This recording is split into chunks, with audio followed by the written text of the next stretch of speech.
The flight begins. Amira Ellison was a 10-year-old girl with a heart full of excitement and a head full of dreams. She had spent months waiting for this moment, the day she would finally board the plane and fly to visit her father.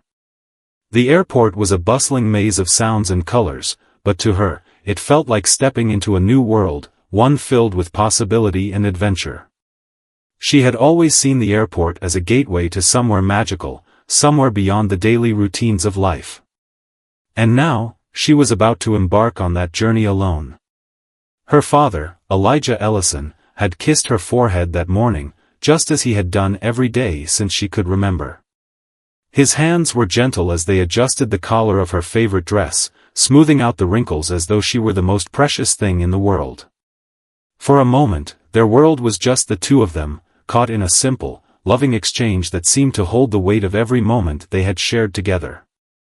"Remember, seek 2A, Elijah had said softly, slipping the boarding pass into her small hand. "You belong there, Amira. Don't let anyone tell you otherwise."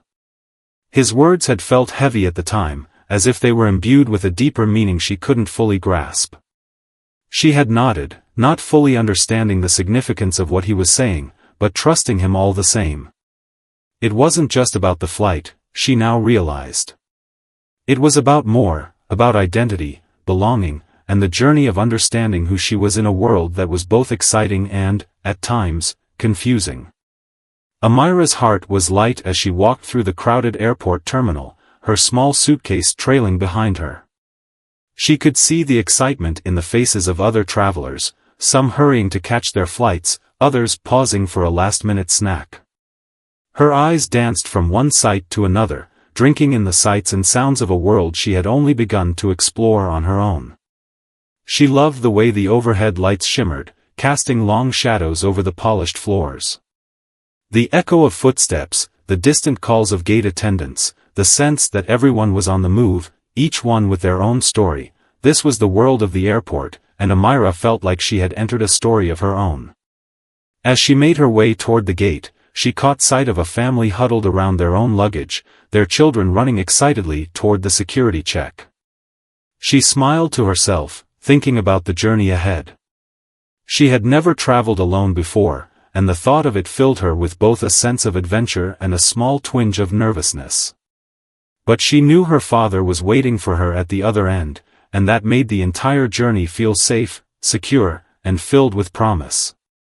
Boarding the flight was an entirely new experience. She had heard her parents talk about first class before, how it was luxurious and comfortable, the seats wider, the service more personal. As she stepped onto the plane, the thought of sitting in a seat so different from the cramped rows in the back made her heart race with excitement. The soft leather of the seat, the extra space, the overhead compartment that wasn't crammed full of luggage, it all felt like a dream. She hesitated for a moment, adjusting her bag over her shoulder before making her way to her seat.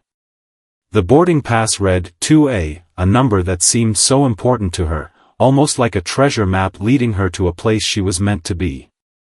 She found her seat by the window, marveling at how the sunlight filtered through the tiny slats of the window shade.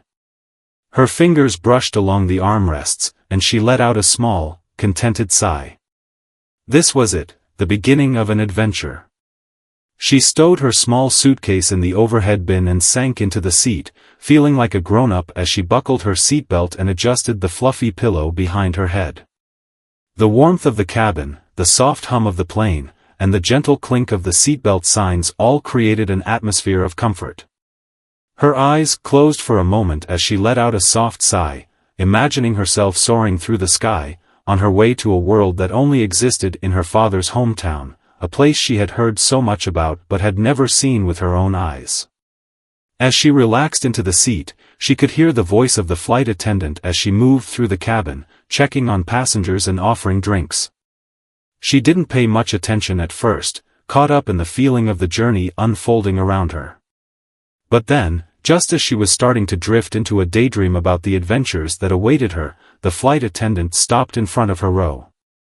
The woman was in her late 30s, with a poised smile that felt practiced but warm.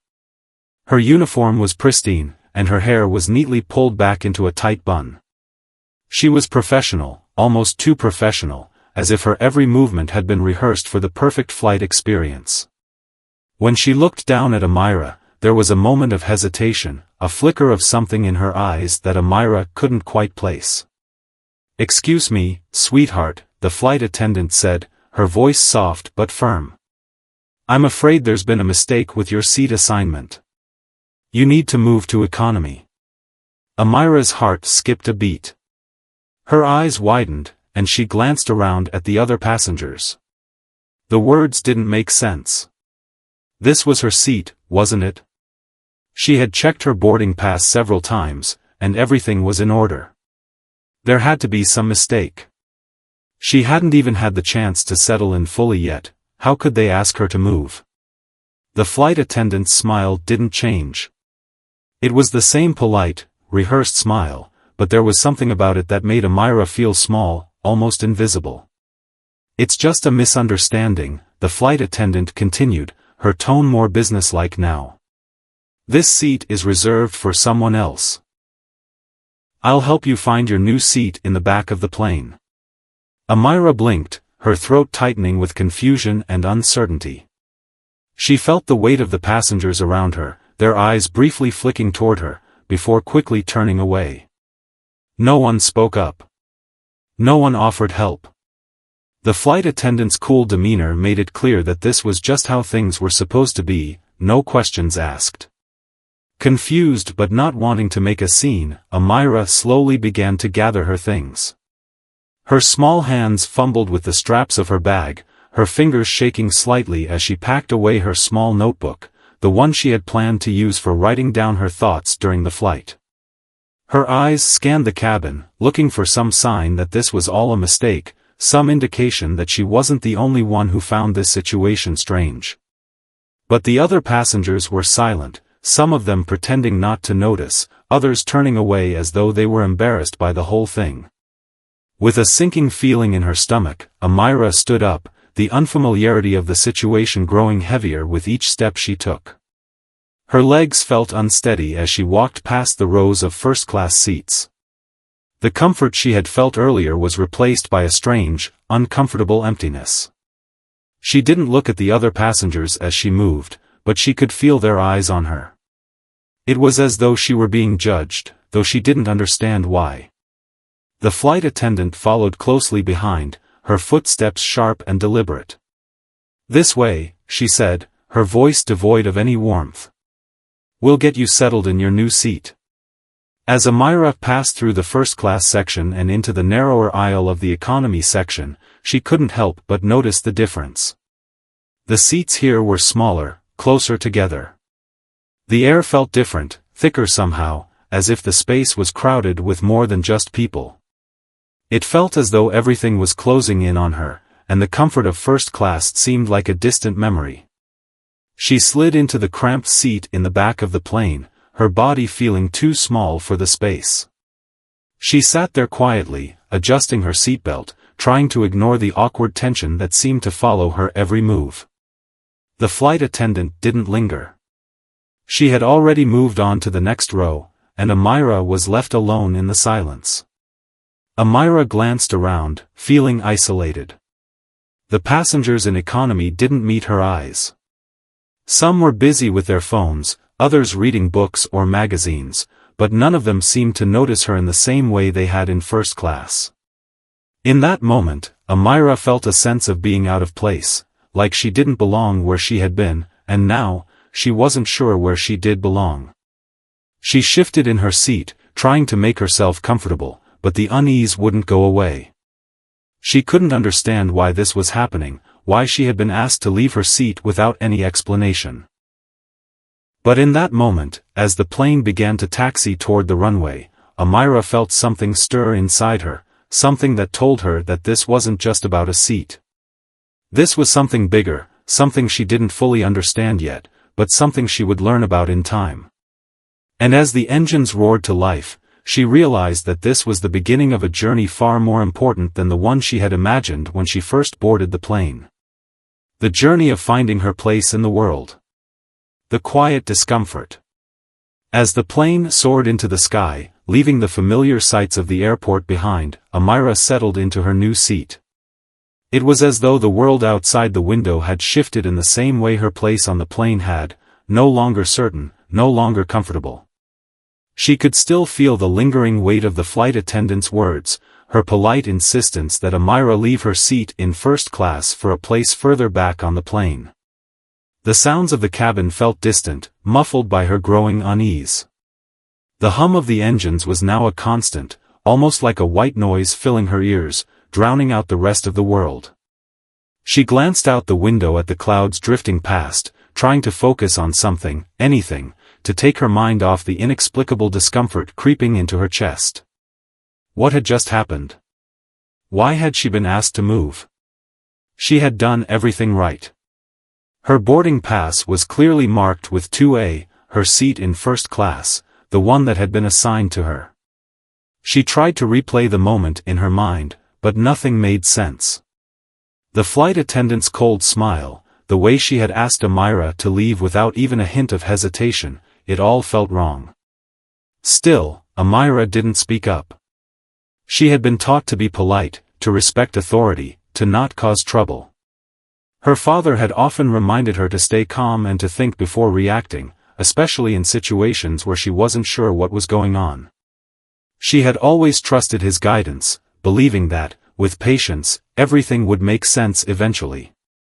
But this? This didn't feel right.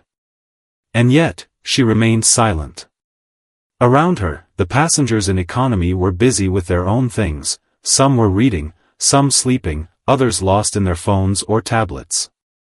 No one seemed to notice her, or at least, no one acknowledged the awkwardness of her presence.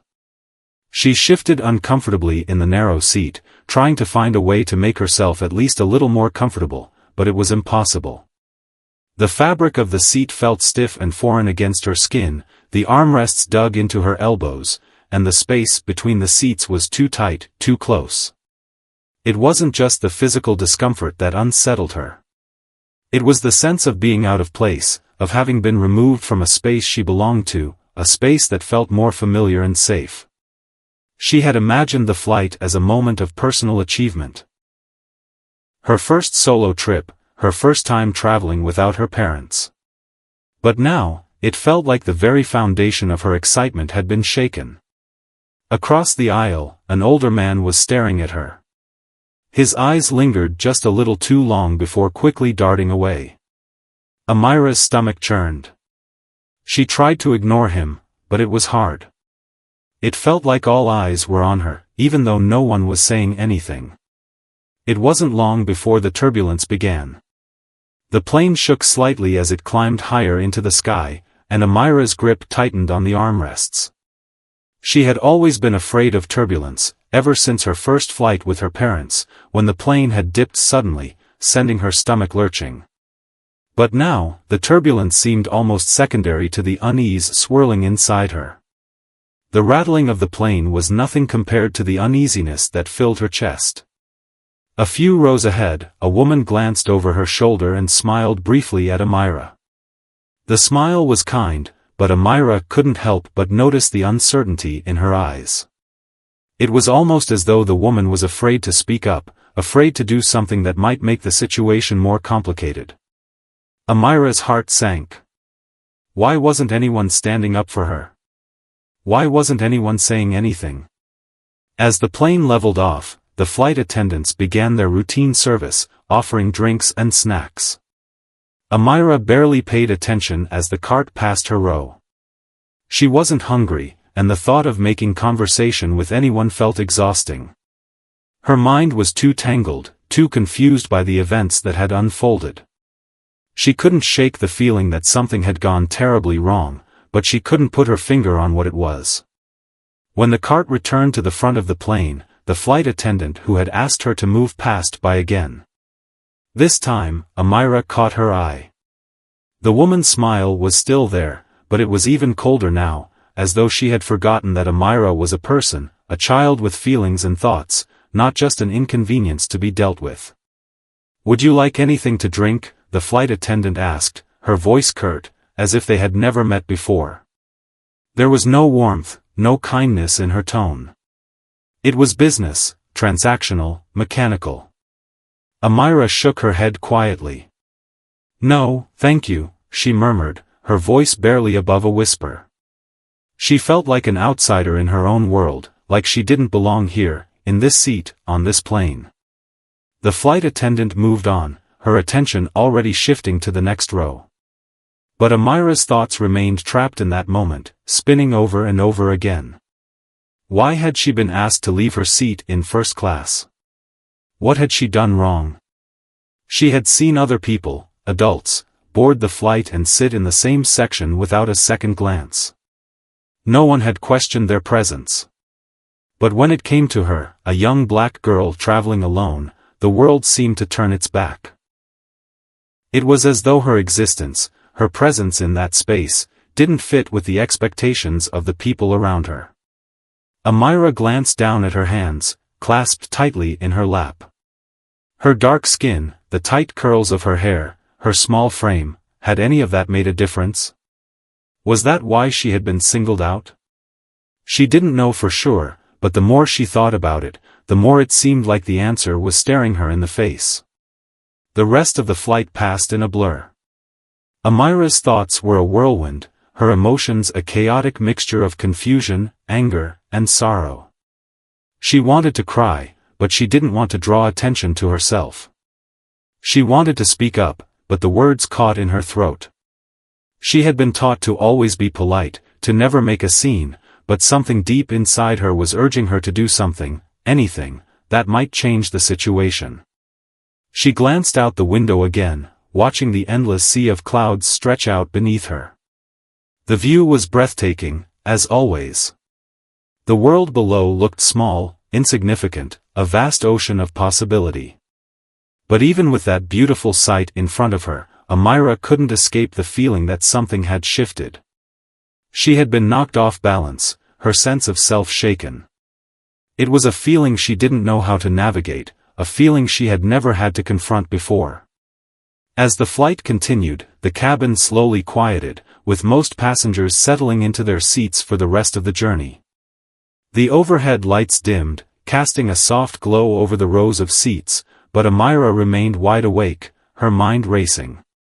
She had never been one to dwell on things for too long, but this felt different. This felt like something more than just an awkward encounter, it felt like a message, one that she didn't fully understand yet. What was she supposed to do with this feeling? Where was the line between acceptance and resistance? When would she learn to stand up for herself, to claim the space that was rightfully hers? The flight would eventually reach its destination, and Amira would step off the plane, but she knew that this moment, this feeling, would follow her long after the seatbelt sign had been turned off. It wasn't just about one seat on one flight. It was about something bigger, something deeper, something she wasn't ready to fully comprehend yet but knew, somehow, she would have to face sooner or later. And as the plane continued to cut through the skies, she could feel the weight of that realization pressing down on her heart. The journey was only just beginning. The turning point. The plane continued its steady course through the skies, and with each passing hour, Amira's discomfort deepened. Though the world outside the window remained a vast, endless expanse of clouds and sunlight, her mind was tethered to the ground. The small, cramped seat in economy felt like a cage, each minute spent in its confines amplifying the growing sense of injustice that gnawed at her. She had always been the kind of girl who found comfort in the familiar, in the known, but today, she was surrounded by uncertainty, and no amount of familiarity could erase the cold truth that settled deep in her chest. Her father's words echoed in her mind, "You belong there, Amira. Don't let anyone tell you otherwise." The flight attendant's actions, however, had done just the opposite. The coldness in her eyes, the polite but insistent request for Amira to leave the first-class seat, had made her feel small, invisible, and, most of all, as if she didn't belong. And now, as the plane cut through the sky, that feeling lingered like a heavy weight pressing against her ribs. Amira shifted uncomfortably in her seat, glancing around at the other passengers. She had expected someone to notice, someone to see what was happening and speak up. But there was nothing. Silence enveloped her, a suffocating quiet that was louder than any words. People were focused on their own little worlds, absorbed in their books, their phones, or the tiny TV screens embedded in the back of the seats. It was as if Amira were a ghost, invisible to the people around her.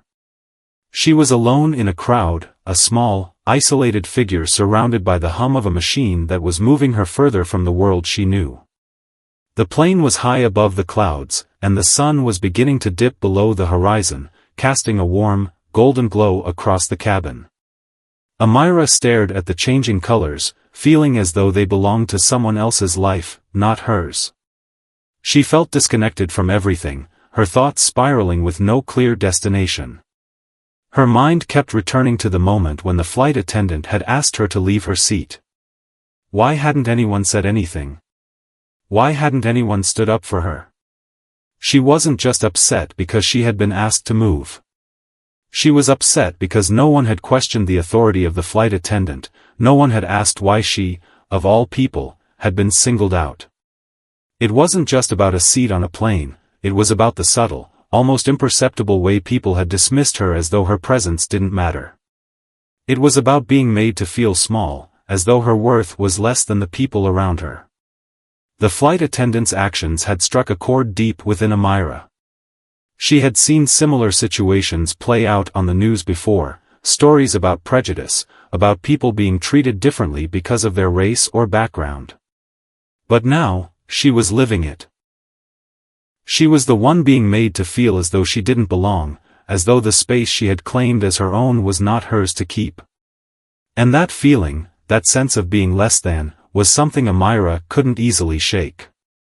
The flight attendant, after having made the initial request for Amira to move, had barely looked at her again. When the meal service came, she had offered Amira a tray with food, but the kindness that had been there in the beginning had evaporated. Now, there was only formality, a coldness that made Amira want to retreat even further into herself. It was as though the woman had already made up her mind about Amira, had already decided where she belonged and where she didn't. Amira's presence in first class had been a mistake, a misunderstanding that needed to be corrected. The idea that Amira, a young girl, could belong there, a place of luxury, a place reserved for those with status and privilege, was so foreign to the flight attendant's worldview that it had to be addressed immediately, without question. But Amira knew something that the flight attendant didn't. She knew she did belong there. Her father had made sure she knew that. She belonged everywhere she was, and no one, not even a flight attendant with cold eyes, had the right to take that away from her. Her mind continued to churn, but there was a moment, just as the plane began its descent toward the destination, when something inside her snapped. The quiet discomfort that had been growing for hours suddenly transformed into a surge of determination. Amira had spent her entire life listening to the world around her, to the voices that told her how she should act, where she should sit, what she should believe. But today, the world was wrong. She wasn't going to let it silence her anymore. Her hand gripped the armrest tighter, and she sat up straighter in her seat. There was no more hiding, no more accepting of a world that demanded she shrink herself to fit into a space that wasn't hers. The flight attendant had assumed that Amira would quietly comply, that she would meekly accept being pushed aside. But she wouldn't. Not this time. Amira looked around, scanning the rows of passengers. She realized that this wasn't just about one seat on one plane anymore. It was about standing up for herself, about reclaiming the space that was rightfully hers. She knew that there were many more battles ahead, battles that she couldn't win just by sitting quietly, by staying out of the way. No, if she wanted to change the way the world saw her, she had to change the way she saw herself first. She had to believe that she mattered, that her voice counted, that she was worthy of taking up space. Her thoughts were interrupted by the soft ding of the seatbelt sign, signaling that the plane was about to land. The descent was smooth, but the weight in Amira's chest remained. She could feel the eyes of the other passengers on her now, though she didn't know if they were seeing her for the first time or simply acknowledging her existence in a way they hadn't before.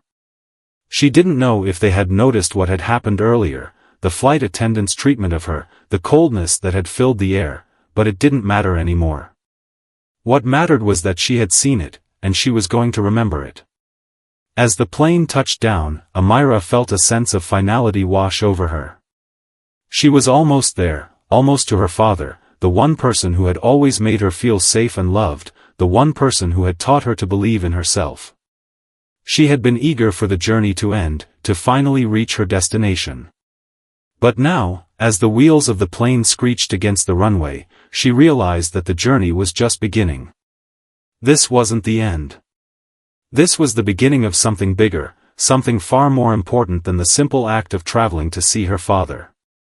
When the plane came to a full stop and the seatbelt sign was turned off, Amira stood up, gathering her things with a newfound sense of purpose. The passengers around her began to stand as well, collecting their carry-on bags and preparing to disembark. She moved slowly, not in the rush of the others but with the steady pace of someone who had just made a decision about who they were, who they would become. She knew, deep in her heart, that this experience, this quiet moment of injustice, would not define her. It had sparked something inside her, something that would grow in the days and years to come. She would no longer allow herself to be pushed aside, to be silenced by those who didn't see her for who she truly was. As Amira made her way to the exit of the plane, she passed by the flight attendant once more. The woman was standing at the front of the cabin, a smile plastered on her face as she thanked each passenger for flying. Amira didn't stop to look at her, didn't even glance in her direction. She had nothing more to say. The woman was a part of the past now, a moment that would soon be nothing more than a faint memory. Amira had bigger things to focus on. And as she stepped off the plane, into the waiting arms of her father, she knew one thing for certain: she would never again allow the world to make her feel as if she didn't belong. The world was hers, and she was just getting started. A quiet revolution. The airport terminal was buzzing with the usual sounds of arrivals and departures. The sharp clicks of heels on the polished floors, the murmur of conversations, and the overhead announcements created a strange symphony that made the air feel electric. Amira stepped off the plane, her heart still racing, but not out of fear anymore. The uncertainty, the weight of what had happened during the flight, had shifted into something else. It was a quiet kind of fire, a determination she had never quite felt before.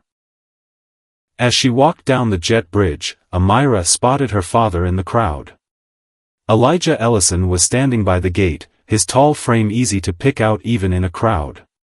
He was leaning against the wall, his eyes scanning the people as they passed. His face lit up as soon as he saw her, and Amira couldn't help the smile that tugged at her lips. His familiar, comforting presence made everything feel a little less heavy. Her father's embrace was warm and firm as he pulled her into a hug. "Hey, sweetheart," he said, his voice rich with affection. "I missed you so much." Amira squeezed him tightly, the sensation of being wrapped in his arms grounding her. For a moment, the confusion and discomfort from the flight melted away. In his presence, she felt safe, like nothing could touch her. Elijah pulled back slightly, his hands resting on her shoulders, as he looked at her with pride. "You okay?" he asked, his tone soft but searching. He could always tell when something was bothering her, even if she didn't say a word. His protective nature had been evident from the day she was born. Amira hesitated for a moment, her heart still racing, but she shook her head. "I'm fine," she said, forcing a smile. But the truth was, she didn't feel fine. Not entirely.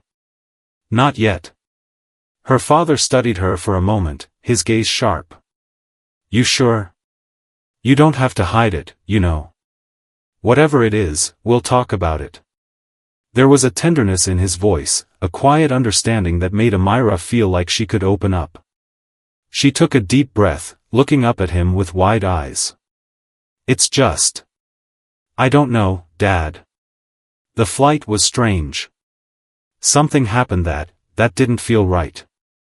Elijah's expression shifted, his brow furrowing in concern. "What happened, Amira?" he asked, his voice suddenly more serious.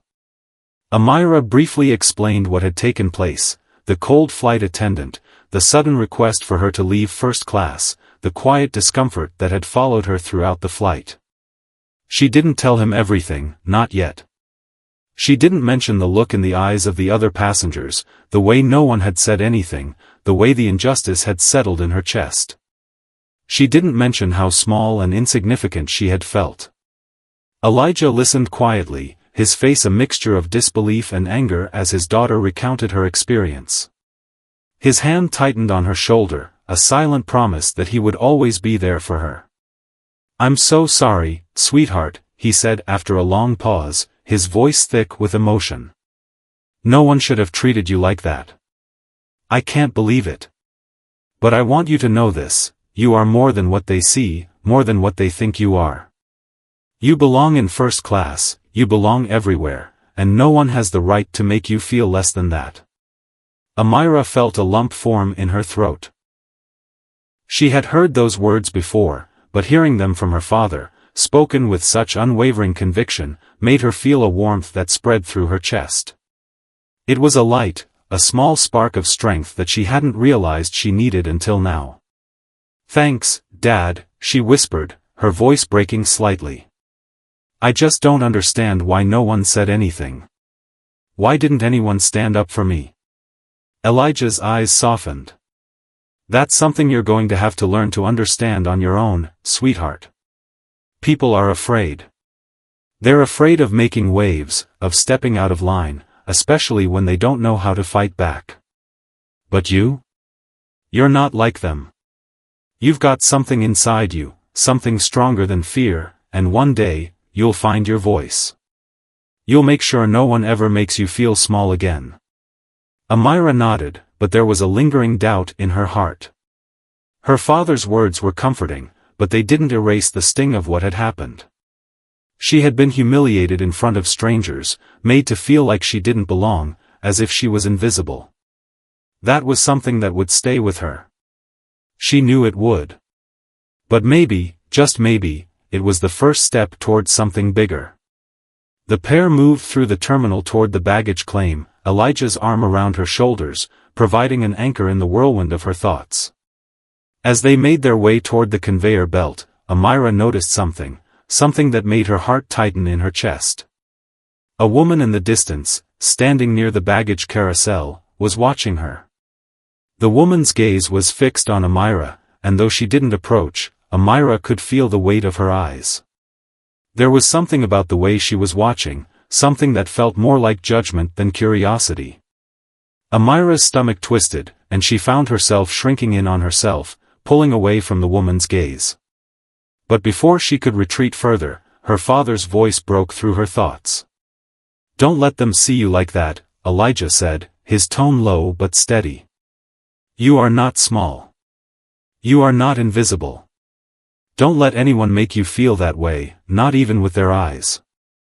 Amira nodded, taking a deep breath and standing a little taller.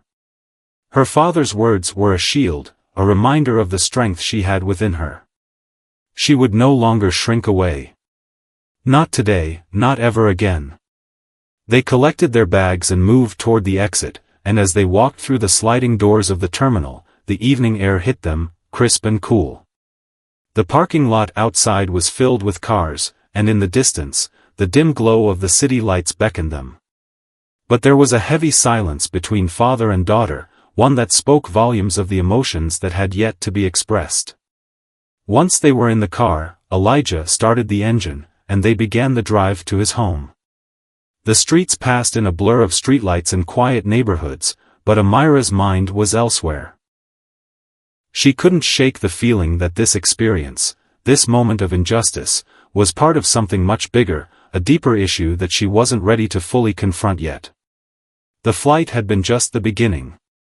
There was more to it, something she had to understand. Elijah glanced at her as they drove, sensing the turmoil inside her. "You know, baby, sometimes it's not the big things that change us," he said, his voice calm and measured. "It's the small things. The moments when we realize that we're worth more than the world sometimes tells us.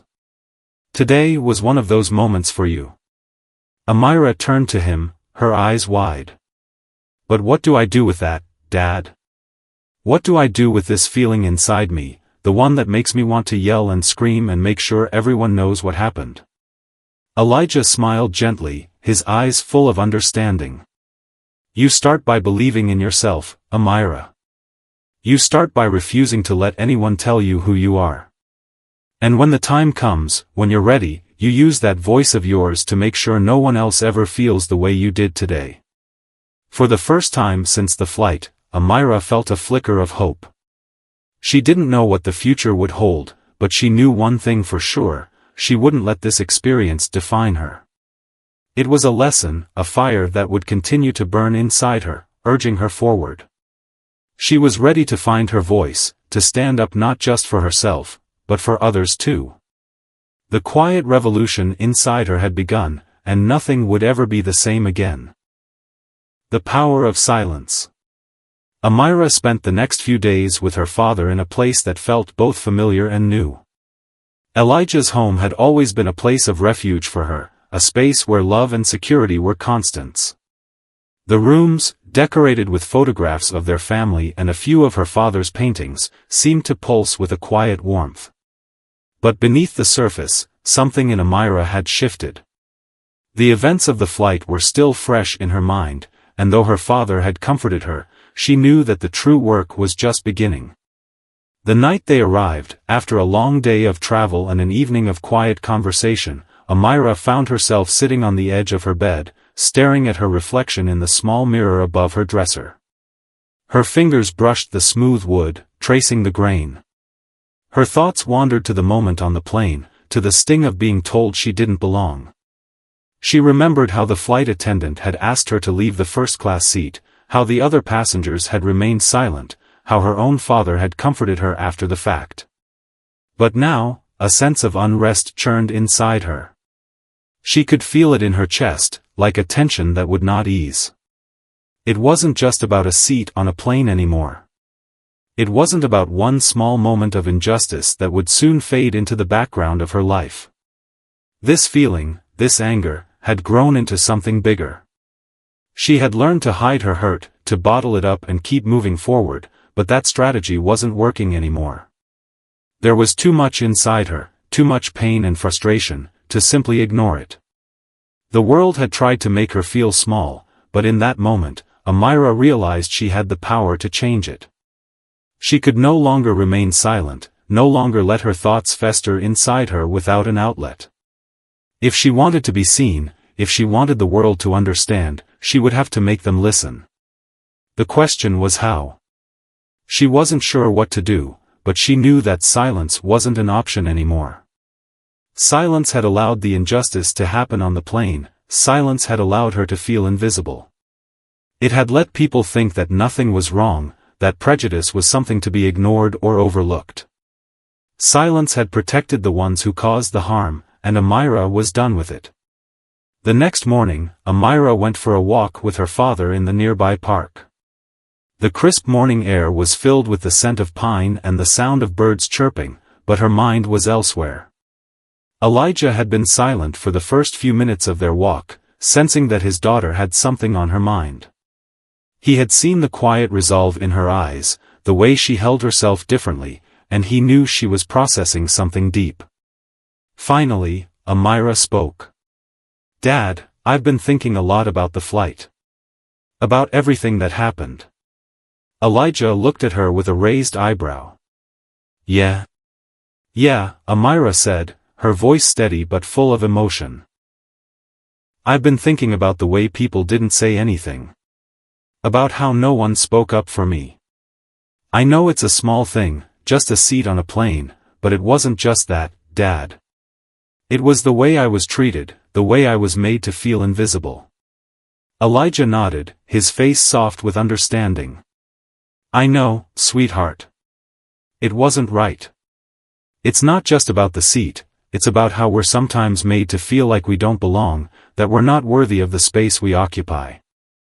Amira paused, looking down at the ground for a moment.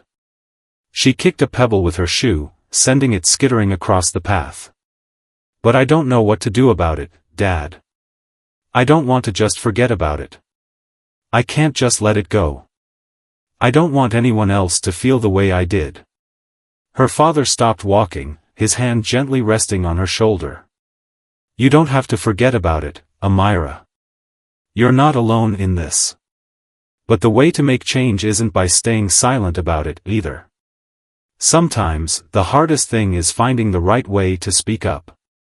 It's not always easy, and it won't always be comfortable, but your voice is powerful. You have the power to help others understand. Amira looked up at him, her eyes filled with a mixture of confusion and determination. But how do I even begin? How do I make them understand? Elijah smiled gently. You start small. Change doesn't always come in big waves. Sometimes, it starts with one person, one conversation, one action at a time. The more you believe in your worth, the more others will see it, too. You don't have to change the world all at once, but you can start with the people around you. Your words have weight. Don't be afraid to use them. They continued walking, the silence between them a comfortable one now. Amira felt a little lighter. She still didn't have all the answers, but she knew that she wasn't alone in her struggle. And that, for now, was enough. Over the next few weeks, Amira's mind remained preoccupied with the events of the flight. Every time she thought she had moved past it, something would pull her back, the memory of the flight attendant's cold eyes, the silence of the other passengers, the feeling of being dismissed. But she also began to notice something else, the subtle ways in which other people were treated differently because of who they were, because of how they looked or where they came from. The small moments of prejudice, the small acts of injustice, seemed to be everywhere she looked. It was as if her eyes had been opened to a world she had never really seen before. One afternoon, while sitting in a cafe with her father, Amira overheard a conversation between two women at a nearby table. They were talking about a friend of theirs, a woman who had recently been passed over for a job promotion. The women spoke in hushed tones, but Amira caught enough of the conversation to understand what had happened. The woman had been highly qualified, had all the right credentials, but had been passed over in favor of a less experienced man. There was no mention of her race or gender, but Amira could hear the undercurrent of something more. Something unjust. It hit Amira hard. She could see the parallels between her own experience on the plane and what this woman had faced in the workplace. It wasn't always about the obvious forms of discrimination, the loud, overt acts of hatred or bias. Sometimes, it was the quiet things, the small, everyday moments when someone's worth was dismissed or overlooked, simply because of who they were. Dad, she said, her voice barely above a whisper, do you hear what they're saying? Elijah looked over at the women and nodded. Yeah, I hear it.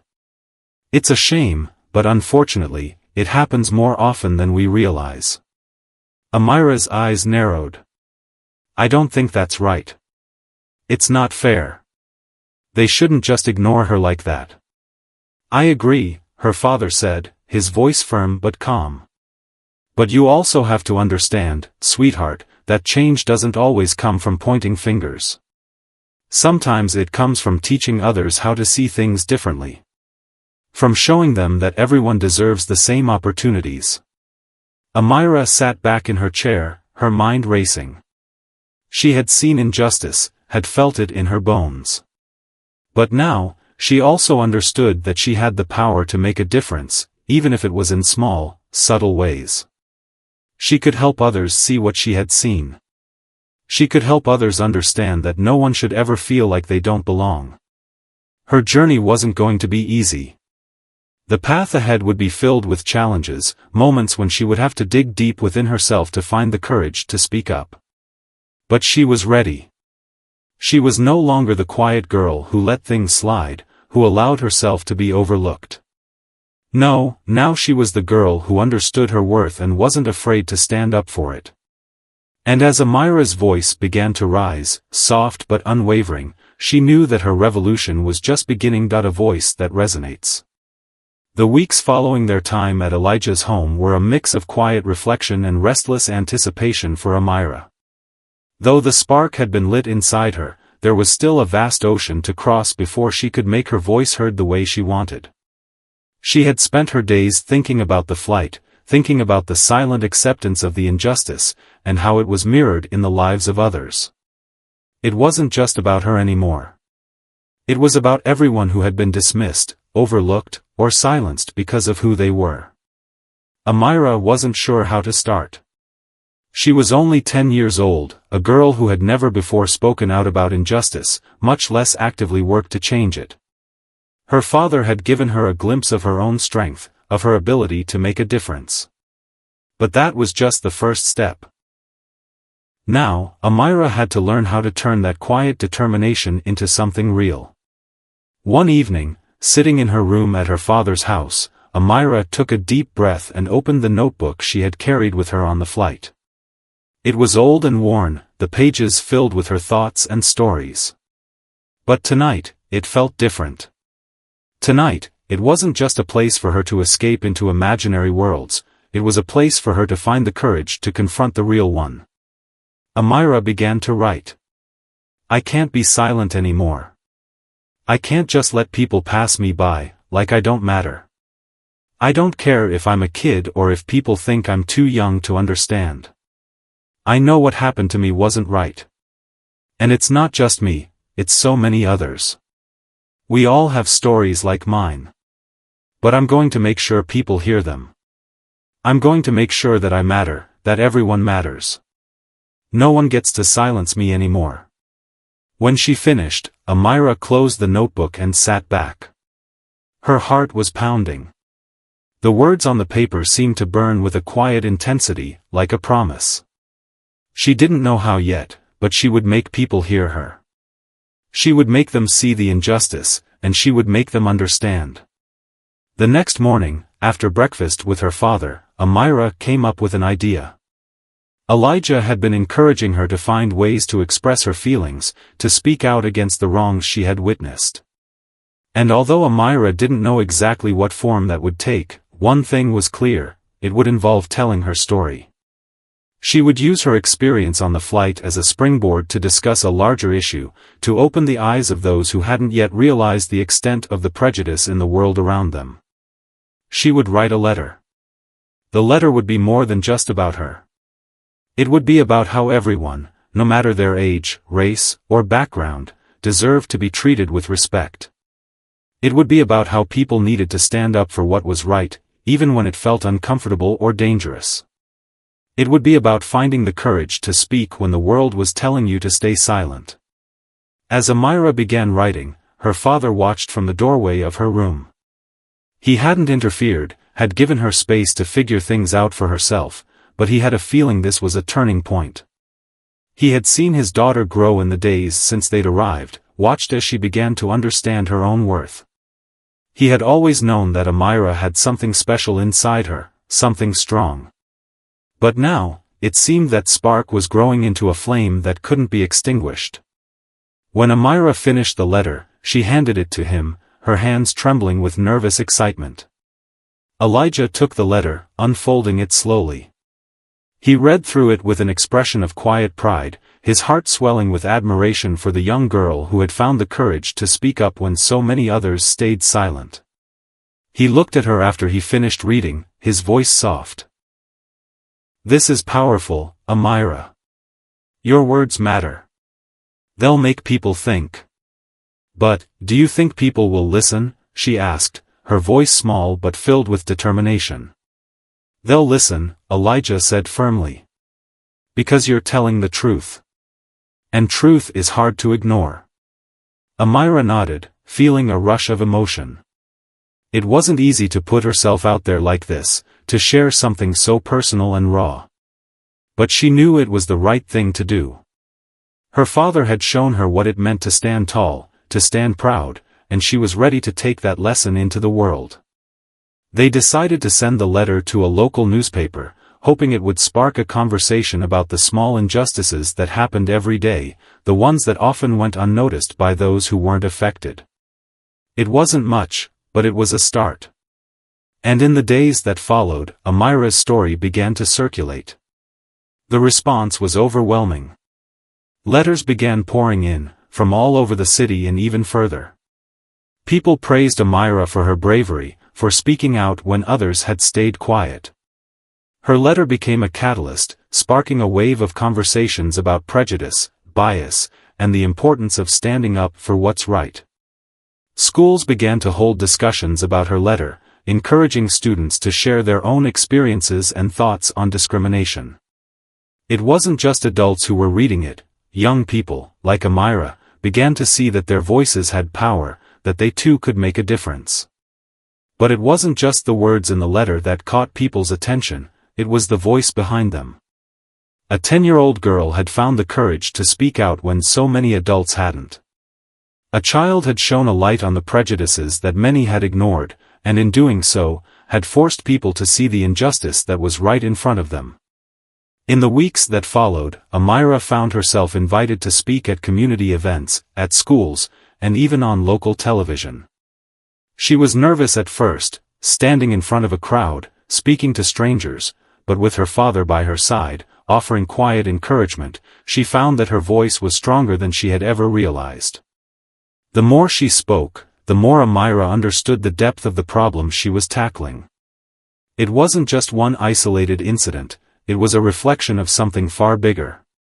Prejudice wasn't just a thing of the past, it was alive and well, hiding behind closed doors, disguised as casual comments and overlooked injustices. But Amira also saw the change that was happening. People were listening. They were learning, slowly but surely, to see things differently. And it wasn't just adults. Amira received letters from other children, just like her, who had experienced the same things, those small, unnoticed moments where they had been made to feel like they didn't belong. They shared their stories, their pain, and their hopes for a better future. And in each letter, Amira found a kindred spirit.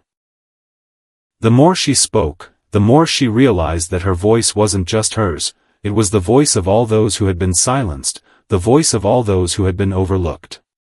Every word she spoke was a call to action, a plea for change, and an invitation for others to join her in the fight for equality. It was a fight that would take time, that would require patience and persistence. But Amira knew, in her heart, that this was just the beginning. She had found her voice, and it would never be silenced again.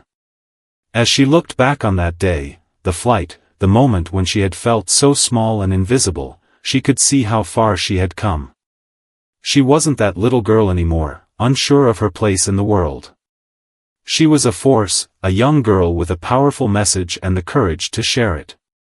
And as she stood before her audience, speaking her truth, Amira knew one thing for certain: she was never going to let anyone make her feel invisible again.